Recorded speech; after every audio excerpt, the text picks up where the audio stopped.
میں لسانی معاملات میں پڑھتا نہیں ہوں، لیکن ایک ملعون فیصل رضا عابدی کا ایک ویڈیو آیا سندھی پٹھانوں کے جھگڑے کے تناظر میں۔ لسانیت نہیں ہونی چاہیے، قومیت نہیں ہونی چاہیے، لیکن اگر بات یہ کرتے ہو کہ یہاں پٹھان آئے ہوئے اور وہ کیوں رہ رہے غیر قانونی افغان کیوں آئے ہوئے، تو تمہیں صرف پٹھان نظر آتے ہیں؟ یہاں غیر قانونی ہزارہ گان جو آئے ہوئے ان پر بات کیوں نہیں ہوتی؟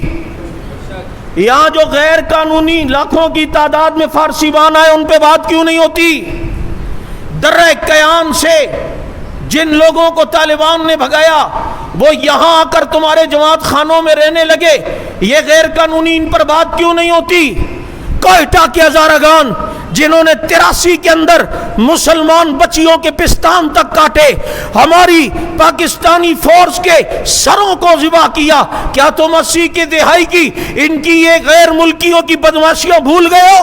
جب بات ہوتی ہے تو ایک قوم کے بارے میں پھر کیوں کرتے ہو؟ اگر غیر ملکیوں کو نکالنے کی بات کرتے ہو تو صرف ایک قوم کے بارے میں بات کیوں کرتے ہو؟ یہاں جتنے بھی پھر ہیں ہزارہ گان ہیں ان کے بارے میں بات کیوں نہیں ہوتی؟ دوسرے تیسرے جو یہاں فارسی بان آئے ہیں ان کے متعلق پھر بات کیوں نہیں ہوتی؟ تمہیں صرف یہی کیوں نظر آ رہا ہے؟ اس لیے کہ انہی لوگوں نے تمہارے باپ کو افغانستان میں بھی دن میں تارے دکھائے ہیں۔ میں پہلے ہی عرض کر رہا ہوں، جتنے بھی قوم والے یہاں مسلمان رہتے ہیں پاکستان میں، سارے مسلمان ہمارے بھائی ہیں۔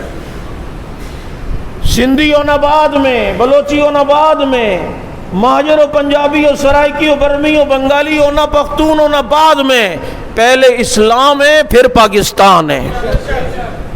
ایسا ہی ہونا چاہیے یا نہیں؟ لیکن ایک بات، وہ میڈیا پر آ کر ان کو سروں پہ چڑھایا ہوا ہے، یہ آئے ہوئے یہاں، یہ کیوں آئے ہوئے؟ تیرے باپ کا ملک ہے، تیرے سے کھاتے؟ تم نے جو اپنوں کو اتنوں کو سروں پہ بٹھایا ہوا ہے جو یہاں کے بدماشیاں کر رہے ہیں، ان غیر ملکیوں پر بات، پورا کوئٹہ ہزارہ گان غیر ملکیوں سے بھرا ہوا ہے۔ آج تک کسی نے میڈیا پہ بات نہیں کی کہ ان غیر ملکیوں کو نکالو۔ تمہیں صرف یہاں یہ نظر آتے ہیں